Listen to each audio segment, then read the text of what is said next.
عليه وعلى آله وأصحابه وأزواجه وبارك وسلم تسليما كثيرا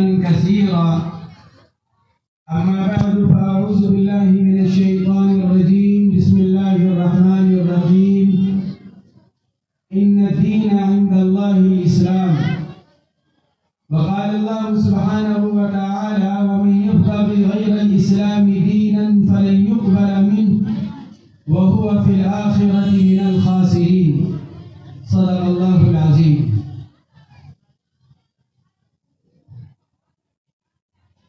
ہمارے لیے بڑی سعادت کی اور خوشبختی کی بات ہے کہ ہمارا یہاں جمع ہونا حضور اکرم صلی اللہ تعالی علیہ وسلم کے کلام کی نسبت پر ہے کہ آج حدیث شریف کی سب سے بڑی، سب سے اہم، سب سے صحیح کتاب جس کو بخاری شریف کہا جاتا ہے، آج ہماری بچیوں کی وہ کتاب پوری ہو رہی ہے، اور اس کتاب کے پورے ہونے پر آج ہماری بچیاں عالمہ بن رہی ہیں۔ یہ ہمارے لیے انتہائی سعادت کی بات ہے اور ہمارے لیے خوشی کا مقام ہے۔ یہاں چونکہ ہماری ماں اور بہنوں کی کثرت ہے اور زیادہ تر ہمارے سننے والیاں جو ہیں وہ عورتیں ہیں، اس لیے میرے بات کے مخاطب ہماری مائیں اور بہنیں ہیں۔ میری ماں اور بہنوں، اللہ رب العزت نے ہم کو جو دین مرحمت فرمایا ہے، جس کو دین اسلام کہا گیا، ان الدین عند اللہ الاسلام، اللہ نے ہم کو جو دین مرحمت فرمایا ہے، جس کو دین اسلام کہا جاتا ہے، یہ اللہ نے اپنے نبی جناب محمد رسول اللہ صلی اللہ علیہ وسلم کے واسطے سے ہمیں مرحمت فرمایا۔ یہ دین وہ دین ہے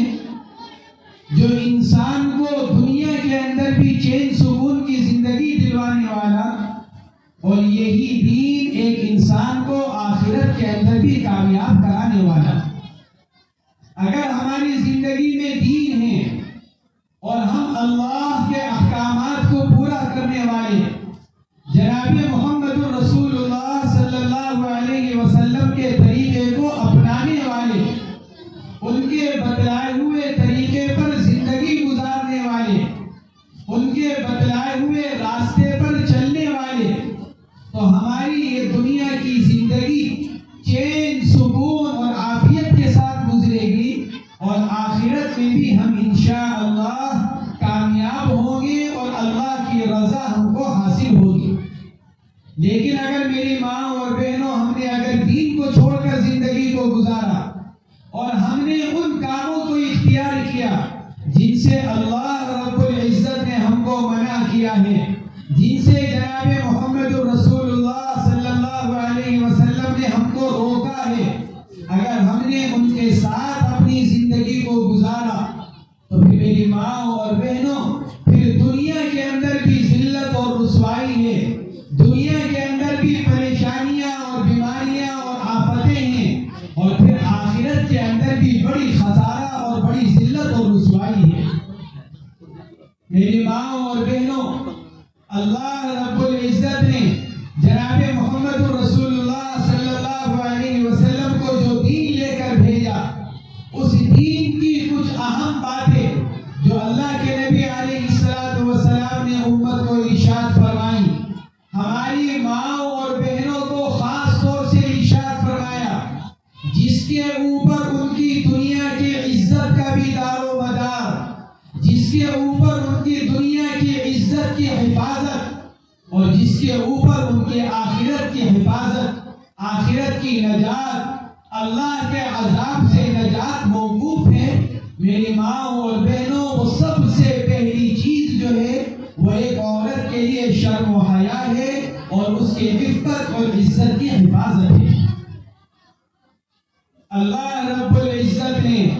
حضور اکرم صلی اللہ علیہ وسلم کو جو دین لے کر بھیجا ہے، یہ وہ دین ہے جس کے اندر اللہ نے عورتوں کو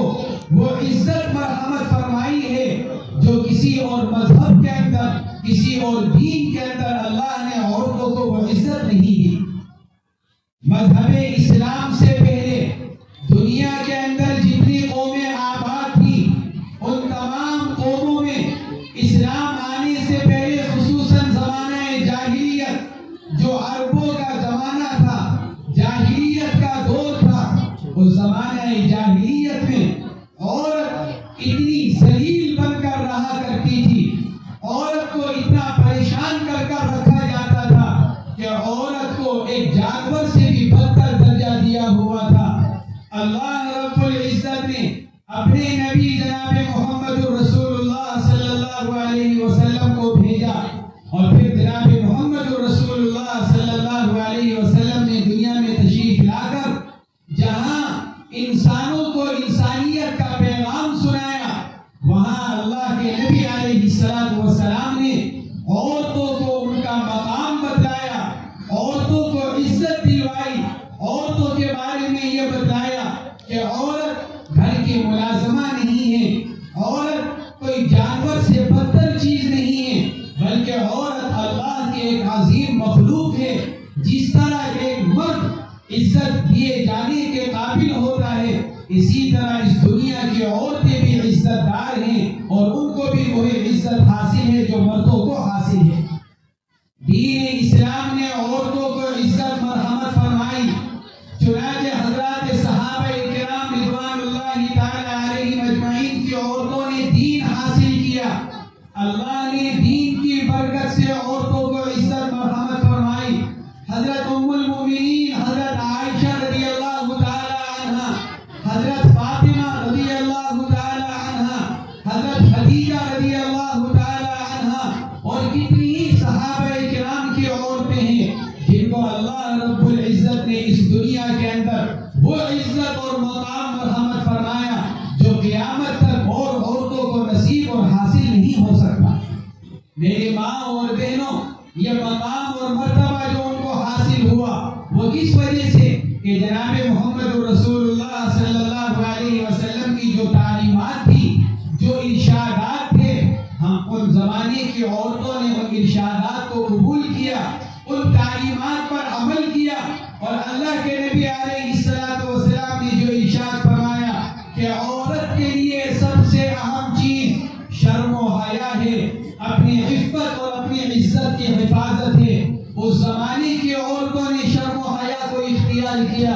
اس زمانے کی عورتوں نے اپنی عزت کی حفاظت کی، اپنی عصمت کی حفاظت کی۔ اللہ رب العزت نے ان کو دنیا کے اندر بھی چمکایا، اللہ رب العزت نے ان کے لیے آخرت کی کامیابی کا بھی وعدہ فرمایا۔ میری ماں اور بہنوں، آج ہمارا حال یہ بن چکا ہے کہ وہ مذاہب جنہوں نے اسلام کے آنے سے پہلے وہ رسم و رواج، جنہوں نے قرآن و حدیث کے آنے سے پہلے عورتوں کو جانور سے بدتر بنا رکھا تھا، آج ہمارا مزاج یہ بن چکا ہے کہ ہم دین اسلام کی صاف ستھری شاہراہ کو چھوڑ کر اور اسلامی تہذیب اور کلچر کو چھوڑ کر ہم غیروں کے کلچر کو اختیار کرنے والے بن گئے، ہم غیروں کی تہذیب کو اختیار کرنے والے بن گئے، اور ان کے اندر جو بے شرمی اور بے حیائی ہے، اور بے شرمی بے حیائی کے جو کام ہیں، ہم ان کو اختیار کرنے والیاں بن گئی، اور ہم اس پر کسی طرح کے ہم کو افسوس ہونے کے بجائے ہم ان بے شرمی اور بے حیائی کے کاموں کو فخر سمجھنے لگے، اور ہم کو کھلا کھلا کرنے والے بن گئے۔ اللہ رب العزت نے ہمیں دنیا کے اندر بھی ذلیل و رسوا کر دیا، ہمیں دنیا کے اندر بھی پریشانیوں میں مبتلا کر دیا، ہمیں دنیا کے اندر بھی گمراہی کے اندر پھانس دیا، اور اللہ ہماری حفاظت فرمائے کہ آخرت میں معلوم نہیں ہمارا کیا حال ہوگا۔ حدیث پاک کے اندر شرم و حیا کو بار بار بیان کیا گیا۔ ایک حدیث پاک کے اندر فرمایا گیا کہ دیکھو اللہ نے ایمان اور حیا کو ایک ساتھ ملا کر رکھا ہے، ان الحیاء والایمان قرینا جمیعا، دیکھو حیا اور ایمان ایک ساتھ ہیں، اذا رفع احدهما رفع الاخر، شرم و حیا اور ایمان ایک ساتھ ہیں، جوڑی دار ہیں، اگر ان میں سے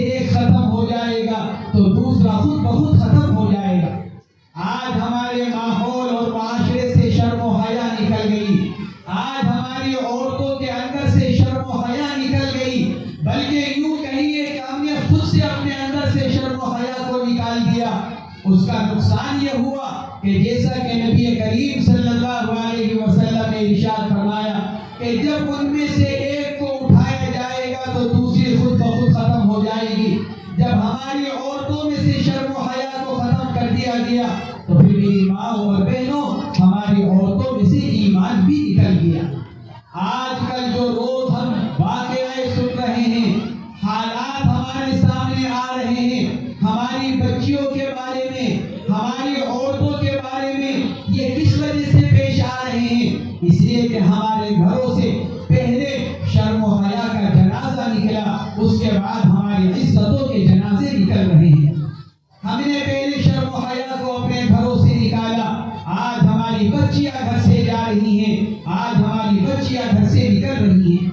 اس لیے میری ماں اور بہنوں، ہم سب اس بات کا ارادہ کریں کہ اللہ رب العزت نے اور اس کے نبی جناب محمد رسول اللہ صلی اللہ علیہ وسلم نے ہمیں جو شرم و حیا کا سبق پڑھایا ہے، ہمیں جو حیا کرنے کا حکم دیا ہے، ہم انشاءاللہ اپنی زندگی کو شرم و حیا کے ساتھ گزاریں گے اور اپنی زندگی کو پردے کے اندر گزاریں گے، تاکہ ہم باہر کی آفتوں سے، باہر کے فتنوں سے ہم بھی محفوظ رہیں اور ہماری آنے والی بچیاں بھی محفوظ رہیں۔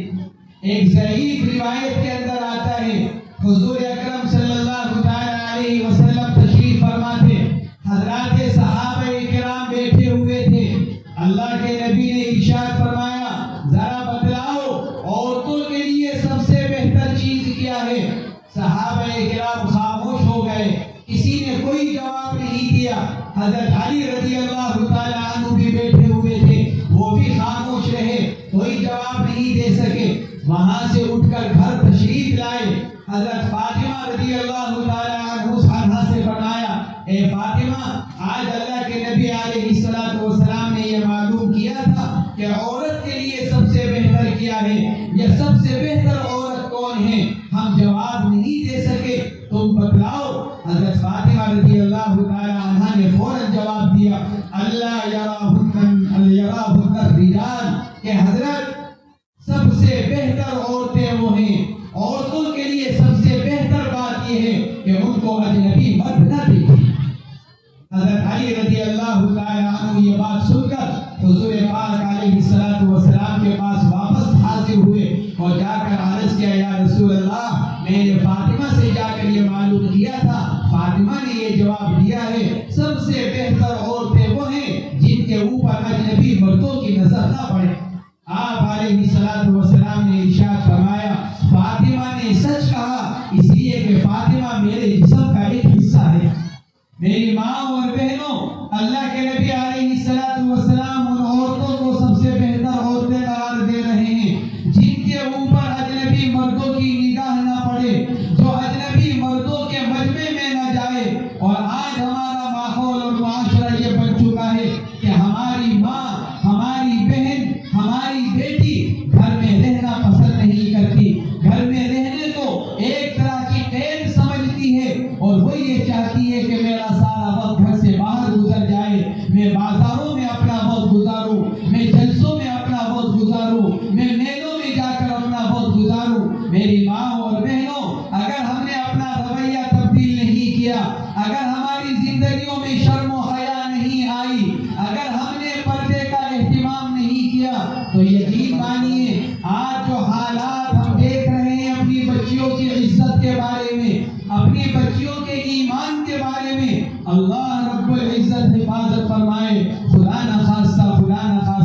کہیں آئندہ 10-15 سالوں کے بعد حال اور خراب نہ ہو جائے، کہیں ایسا نہ ہو کہ آج جو لوگ یوں سمجھ رہے ہیں کہ میرا گھر تو محفوظ ہے، کہیں ایسا نہ ہو کہ یہ آگ ان گھروں تک بھی پہنچ جائے جن گھروں کو آج محفوظ سمجھا جا رہا ہے۔ اس لیے میری ماں اور بہنوں، اس کے لیے ضروری ہے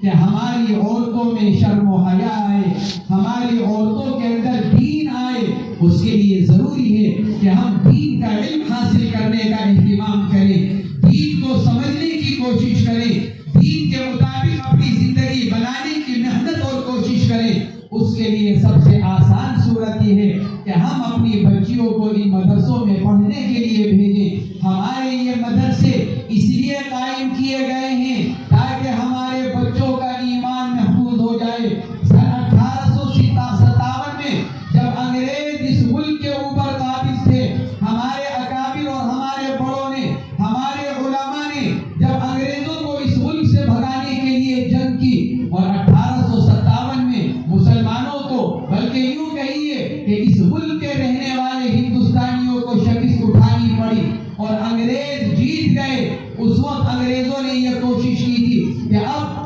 ایسی محنت کی جائے کہ مسلمان صرف ظاہر کا مسلمان رہ جائے، مسلمان صرف اپنے کپڑے تک محدود رہ جائے، اور اس کا دل اور اس کی روح انگریز بن جائے، عیسائی بن جائے۔ ایک مسلمان اندر سے عیسائی ہو، ایک مسلمان اندر سے انگریز بن چکا ہو اور باہر سے مسلمان بنا رہے۔ جب انگریزوں نے یہ کوشش کی، اس وقت ہمارے اکابر حضرت مولانا محمد قاسم نانوتوی، حضرت مولانا رشید احمد گنگوہی، حضرت مولانا محمد عابد صاحب، حضرت مولانا مظہر نانوتوی، حضرت مولانا احمد علی محدث سہارنپوری، حضرت مولانا سعادت علی فقیہ، ان ہمارے اکابر نے 1866 میں دارالعلوم دیوبند اور مدرسہ مظاہر العلوم سہارنپور قائم کیا۔ ہمارے ان اکابر نے اس نیت اور جذبے کے ساتھ ان دو مدرسوں کو قائم کیا تھا کہ انگریز یہ چاہتا ہے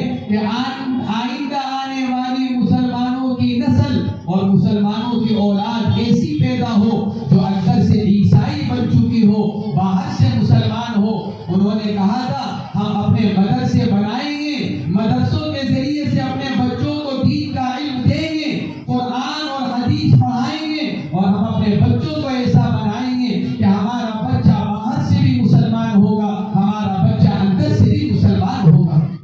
یہ ہمارے مدرسے اسی لیے قائم کیے گئے ہیں تاکہ ہمارے بچے مسلمان بن کر زندگی گزاریں، ہمارے بچوں کے عقائد درست رہیں، ہمارے بچے غیروں کی تہذیب سے متاثر نہ ہو، ہمارے بچے ارتداد کا شکار نہ ہو۔ اس لیے یہ مدرسے قائم کیے گئے ہیں۔ ہمارا یہ مدرسہ بھی اسی سلسلے کی ایک کڑی ہے۔ یہاں یہ مدرسہ اس لیے قائم کیا گیا تاکہ ہماری بچیوں کو اور بہنوں کو قرآن و حدیث کا علم دیا جائے، ان کی اسلامی تربیت کی جائے، ان کو اسلام بتلایا جائے اور ان کو اصلاح اور قابل کر دیا جائے کہ ان کی خود کی اپنی زندگی بھی اسلام کے مطابق گزر جائے، اور جب وہ شادی ہو جانے کے بعد جب وہ دوسرے گھر میں جائیں تو دوسرے گھر کے اندر بھی وہ اسلام کی روشنی کو لے کر جائیں، اور آئندہ آنے والی ان کی نسل کو ان کے ذریعوں سے اسلام مل جائے،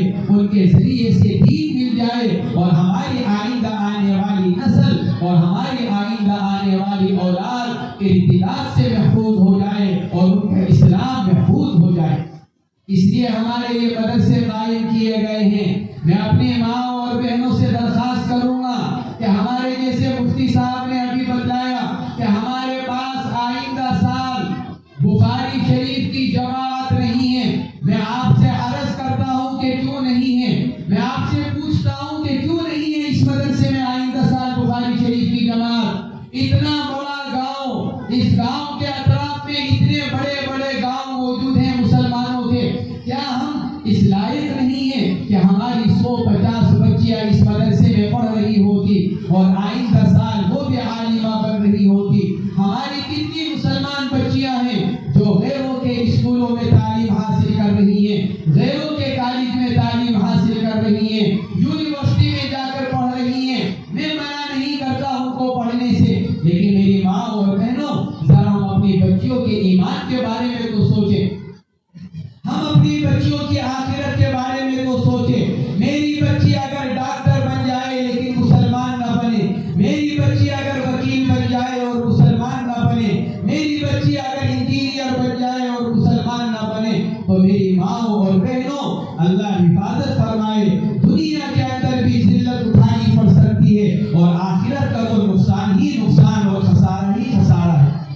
ایسی تعلیم سے کیا فائدہ کہ ہمارے بچے مسلمان نہ رہیں؟ ایسی تعلیم سے کیا فائدہ کہ ہمارے بچے اللہ اور اللہ کے رسول کو جاننے والے اور پہچاننے والے بھی نہ رہیں؟ اس لیے میری ماں اور بہنوں، ہم سب یہ ارادہ کریں، ہم اپنی بچیوں کو دنیا کی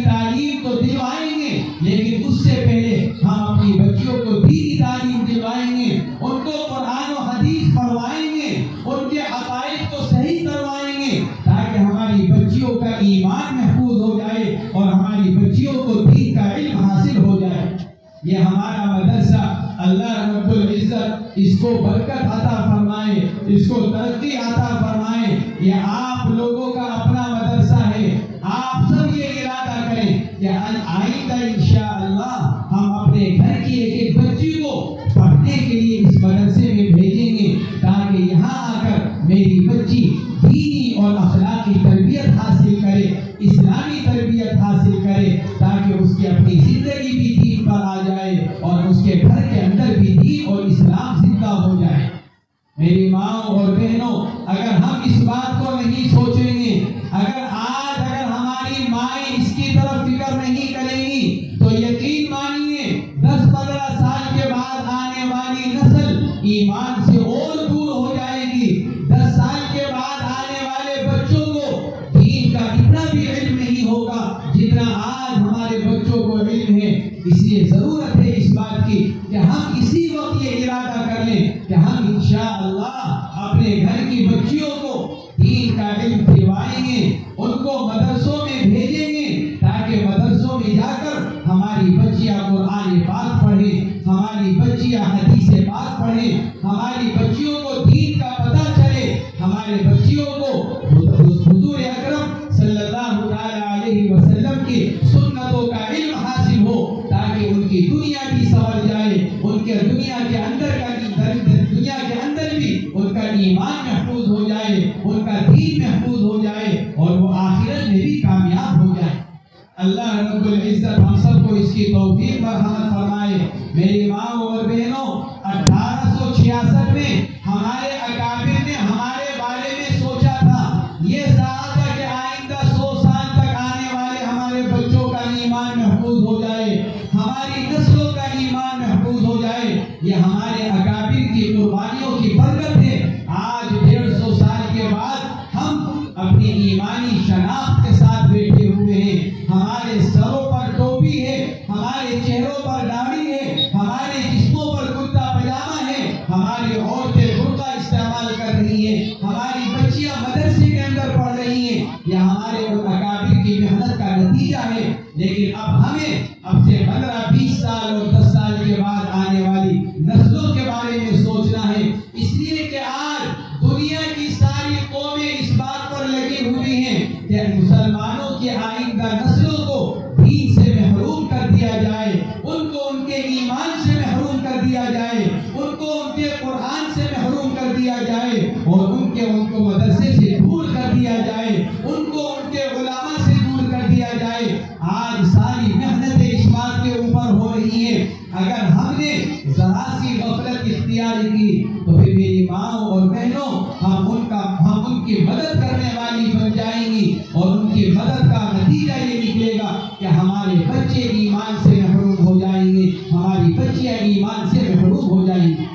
اس لیے ہم اپنے ان مدرسوں کو مضبوط کریں۔ ہمارا جو یہ مدرسہ ہے، ہم اپنے اس مدرسے کو مضبوط کریں، جہاں تک ہو سکے اس مدرسے کو اپنا تعاون دیں۔ سب سے بڑا تعاون یہ ہے کہ ہماری بچیاں اس مدرسے کے اندر پڑھنے کے لیے آئیں، ہم اتنی بڑی تعداد میں بچیوں کو یہاں پر داخلہ دلائیں کہ ہمارے مدرسے کے ذمہ دار یہ کہنے پر مجبور ہو جائیں کہ ہمارے یہاں اب داخلے کی گنجائش نہیں ہے، ہمارے یہاں اب پڑھانے کی جگہ نہیں ہے، اب ہم یہ چاہتے ہیں کہ کسی بڑی جگہ پر مدرسے کو منتقل کیا جائے اور نئی عمارت بنائی جائے، تاکہ ہم علاقے کی ساری بچیوں کو قرآن و حدیث کا علم دے سکیں اور دین پڑھا سکیں۔